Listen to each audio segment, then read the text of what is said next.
This afternoon's top story is Mark Brantley says the Federation's diplomatic partners have no need to worry about drastic changes to foreign policy positions. The daughter of the late Guyanese president slams Bharat Jagdeo, and Israelis have gone to the polls in an election which could unseat the Netanyahu administration. Good afternoon. Welcome to the ZIZ Midday Newscast. Today is Tuesday, 17th March 2015. I'm Ebony Brandon. Now for a look at the news developments in detail. Foreign Affairs Minister Honorable Mark Brantley is putting St. Kitts and Nevis's overseas friends and allies at ease, as he says there will be no drastic change to the new administration's approach to foreign policy. While a change in government often means rebuilding and fortifying relationships with other sovereign nations, Minister Brantley says there is no need for other governments to worry about the Federation's foreign policy positions.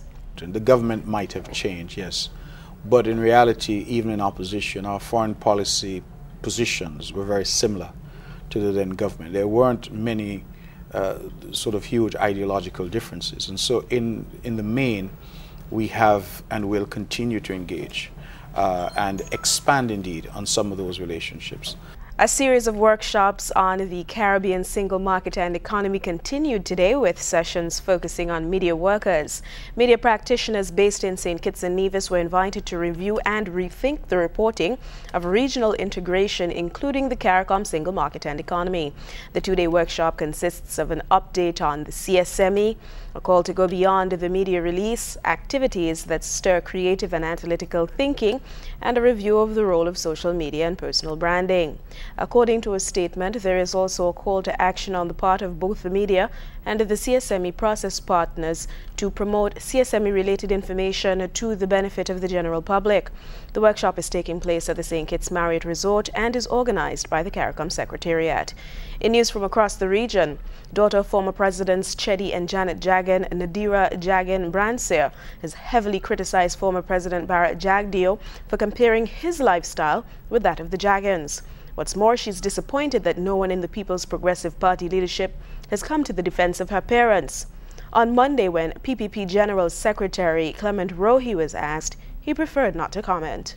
Nadira Jagan Branseer, the daughter of the Jagans, usually stays away from the media, but the comments of former President Bharat Jagdeo regarding the lifestyle of her parents forced her to the press.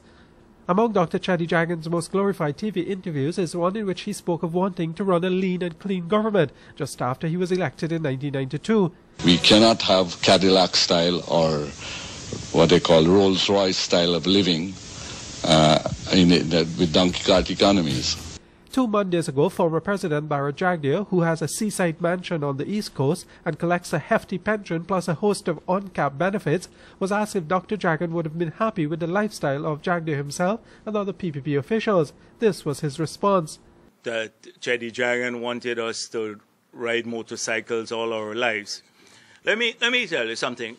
I don't think Chedi Jagan living in Bel Air Park at that time in a nice house was typical of most of Guyana. That was a prime area. It's a big piece of land, a nice house. The daughter of the Jagans, who now lives in Canada, wrote a letter to the press saying she was extremely disappointed that Jagdeo would try to compare his lifestyle to that of her parents. She said for Jagdeo to compare his opulent lifestyle to the lifestyle of her parents was pathetic. She said the Jagans sacrificed their lives for the betterment of the people of Guyana and did not use their position for personal gains, but they chose to live not an extravagant life, but a very simple and comfortable one. Nadira Jagan Branseer said it was sad that no one, especially in the PPP leadership, has come forward to challenge the false and misleading claims that Jagdeo made against her parents, except for a friend of her parents, Ralph Ramkaran. Writing Sunday, Mr. Ramkaran said it was a sin and also pathetic for Jagdeo to defend his Cadillac-style lifestyle by referring to the house of the Jagans. The PPP General Secretary, Clement Rohi, chose to remain silent when questioned today. No, I wouldn't want to make any comment on that at this stage. Mr. Rohi was pressed for comment at the weekly press conference of the PPP to say why he would choose not to respond. He said it was his prerogative. And as the GS of the party, I'm therefore exercising my prerogative to answer or not to answer questions. Mr. Rohi would also not get into a discussion about what the criticisms by the Jagan children could mean for the PPP come May 11th. I prefer to recall the famous singer Jimmy Cliff, who said, "Time will tell." In Jamaica, Kevin Gordon, the police constable involved in the shooting death of a 44-year-old man in St. Andrews on March 6, was granted $250,000 Jamaican bail on Monday when he appeared in magistrate's court. The policeman was reportedly pointed out on March 14 and subsequently charged with murder. It is alleged that Garfield Coburn, the deceased, stabbed at the policeman charged with his murder. The police had allegedly gone to the bar in Lawrence Tavern to order that the music being played be turned off because no permit had been issued. It was then that the deceased allegedly advanced toward the policeman and stabbed at him. However, residents in the area say the man had no weapon. A video surfaced on social media last Friday showing a policeman engaged in a confrontation with a civilian, later identified as Gordon and Coburn. In the video, Gordon is seen attempting to arrest Coburn, who appears to have been resisting. The policeman later unholstered his firearm, sometime after which an explosion is heard and Coburn is seen on the ground. Two policemen and another man in plainclothes removed the civilian from the frame of the video. Internationally, Israelis will choose a new government today in an election which polls have shown threatens to put Benjamin Netanyahu's right-wing government out of office. Center-left Zionist Union candidate Isaac Herzog hopes to deny the Likud prime minister a fourth term. This Tuesday, Israelis are threatening to vote Benjamin Netanyahu's right-wing government out of office. Centre-left Zionist Union candidate Isaac Herzog hopes to deny the Likud prime minister a fourth term. At least one poll just days ago suggested that 7 out of 10 Israelis want change. Herzog, Labour, is running with Hatnua Liberal former Justice Minister Tzipi Livni. If their campaign wins out, they've agreed to be premier for 2 years each. But convincing a majority of voters is no guarantee. In Israel, you win if you put a government coalition together to control at least 61 seats in the 120-seat Knesset parliament. Netanyahu's campaign, like his tenure, has all but ignored what most concerns Israelis, social and economic matters. While he's been talking repeatedly about security and Iran, property prices have soared 55% from 2008 to 2013, leaving much of the middle class miserable. People in Israel, of course, they're concerned about their security, but they're also concerned about the fact that they can't buy a house, or they can't rent a house, or they can't help their children like they could a generation ago. Enter Yair Lapid, self-styled middle-class champion who was sacked as finance minister in Netanyahu's government. The leader of the secular centrist Yesh Atid party, which came second in the 2013 elections, hadn't managed to bring housing prices down. Lapid is still popular, though, and could give Zionist Union powerful backup. Another potential kingmaker is Moshe Kalon, the former Likud communications and welfare minister who left to form his own Kulanu party with an economic egalitarian ideology. Israel's traditional right bloc and left bloc must deal with the medium-sized parties and small factions to grab for that prize coalition. Netanyahu could still pull it off, since there are more seats on the right and extreme right than on the left. Herzog, casting his net wide, has promised he will be a prime minister to everyone, including right, left, centre, periphery, settlers, religious Jews, Druze and Arabs. Boko Haram militants have seemed unstoppable as they've destroyed entire towns in northeast Nigeria over the last 6 years.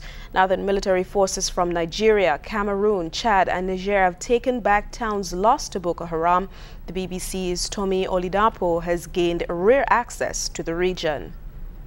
Boko Haram militants on motorcycles assemble under the tree at the bottom of the screen, likely planning an attack. But not far away, a Nigerian army tank advances towards them, part of a larger battalion. We watch from an Air Force surveillance plane 15,000 feet above. The intelligence gathered by this crew is critical for the troops fighting the insurgents. In recent weeks, there's been an intense military campaign against Boko Haram. Soldiers have pushed the Islamist fighters out of a string of towns, including Baga. This market town was under Boko Haram for almost 2 months. The insurgents killed hundreds at random in an incident that shocked the world. Now we're the first international journalists to witness the aftermath. We still don't know how many people were killed when Boko Haram attacked Baga in January. But from what we see here, this is supposed to be a major market area. But it's clear that the invaders came with one mission: to destroy everyone and everything in their way. We speak to survivors who were held captive. Boko Haram fighters killed my sister, so we attempted to leave 3 times for Maiduguri. But the militants kept threatening to shoot us if we left. The town now lies in ruins. Bodies litter the streets.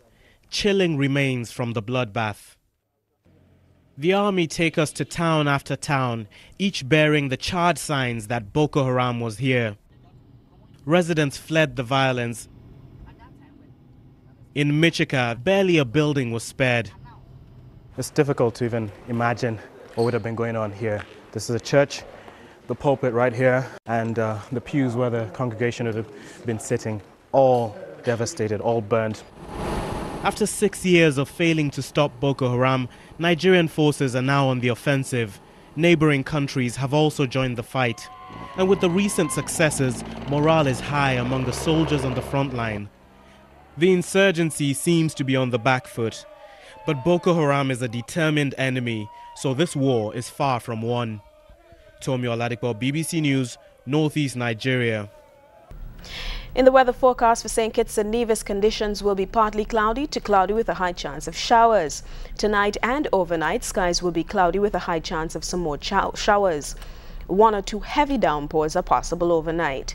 Winds will blow from the east-northeast at 6 to 14 miles per hour over land and increasing to near 16 miles per hour over coastal waters. Seas slight to moderate with heights of 1.2 to 1.5 meters or 4 to 5 feet. Sunset today will take place at 6:21 p.m. while the sun will rise tomorrow at 6:17 a.m. The weather brings us to the end of the ZIZ Midday Newscast. Thank you so much for watching. Join us this evening for these stories and more in detail. I'm Ebony Brandon.